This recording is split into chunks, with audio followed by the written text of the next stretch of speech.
дар мавҷ барномаи иттилоотии хабар.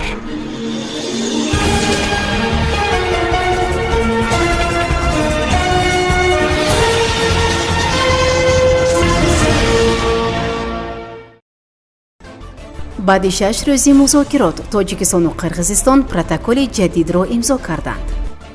дар 12 рӯз дар обҳои кишвар 56 нафар ба ҳалокат расиданд. дар Петербург як тоҷик кассири тоҷики супермаркетро парондааст.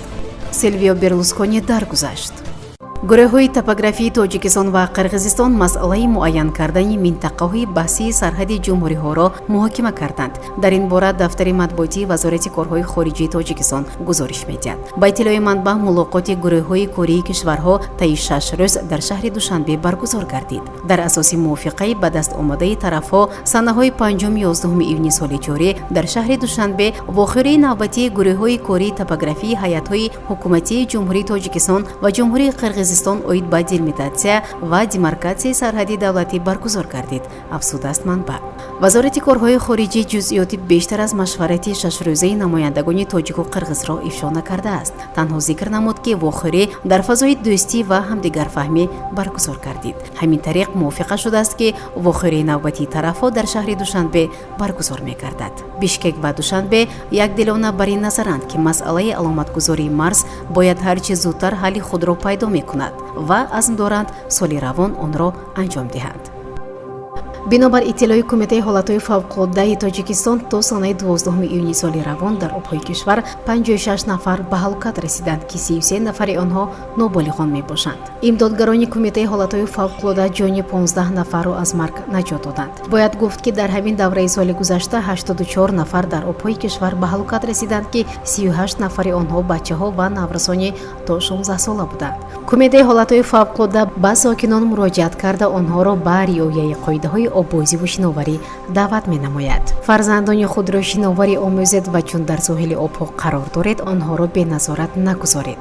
дар маконҳои ношинос обозӣ накунед. дар ҷойҳое ки нишонаҳои огоҳкунандаи мамнӯъ будани обозӣ овезон карда шудааст, обозӣ накунед. дар ҳолати мастӣ вориди об нашавед. пеш аз он ки вориди об шавед, ба худ ва фарзандонатон камзулҳои шиноварӣ пӯшонед. агар ин гуна имкон надоред, пас талош кунед дар ҷойҳое обозӣ кунед, ки бехатар бошад. дар дохили об бозӣ накунед, бахусус аз амалҳое ба мисли дасту пои ҳамдигарро доштану кашидан худдорӣ намоед. иттилоъ медиҳад Азия плюс. расонаҳои маҳаллии шаҳри Санкт-Петербурги Федератсияи Русия хабар доданд, ки шаби 11 июни соли равон дар яке аз супермаркетҳо дар ноҳияи Калинини ин шаҳр яке аз харидорон ба ҷои ҳисобӣ кардан туфангчаро берун кашида кассирро парондааст. мутаассифона ҳам тирандоз ва ҳам ҷабрдида ҳарду аз Тоҷикистон буданд.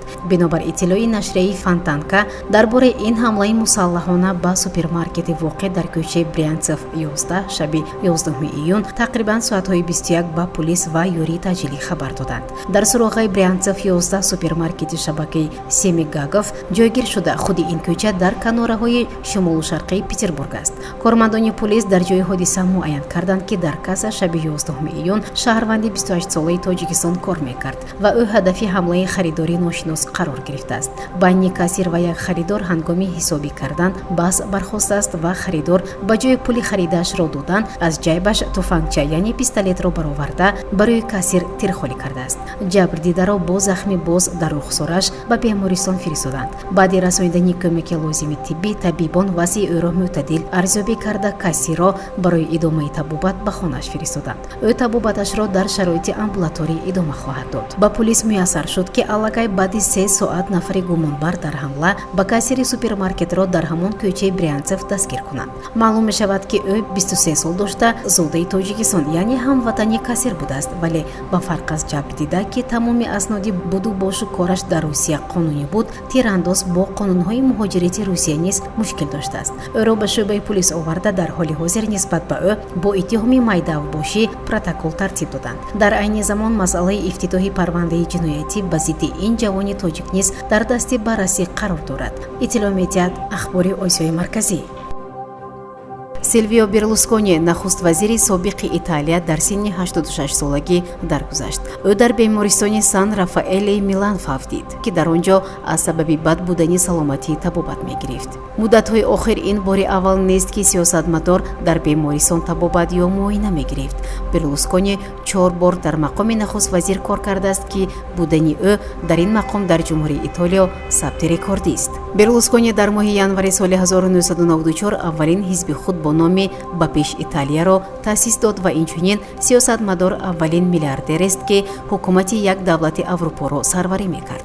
Берлускони аз соли 1986 то соли 2016 соҳиби тими пуровозаи Милан буд ва моҳи сентябри соли 2018 дастаи Монсуро ба даст овард. дар пойтахти Қазоқистон шаҳри Остона санаи 16 июни соли ҷорӣ мусобиқаи навбатии сайри ҷаҳонии ҷудо Гранд-слеми Федератсияи байналмилалии ҷудо баргузор мегардад. тавре ки Федератсияи ҷудои ҷумҳурӣ хабар медиҳад, Тоҷикистонро дар ин мусобиқа 10 варзишгар миёни мардҳо намояндагӣ мекунанд. мувофиқи иттилои охир дар мусобиқа иштироки 350 ҷудокор аз 46 кишвар дар назар аст. фонди умумии ҷоизавии мусобиқа 150 000 евроро ташкил медиҳад. ғолибони ҳар кадоми аз вазнҳо бо 5 000 евро, дорандагони медалҳои нуқра бо 3 000 евро ва биринҷӣ бо 1 500 евро мукофотпулӣ қадрдонӣ мешаванд. дар мавҷ барномаи иттилоотии хабар.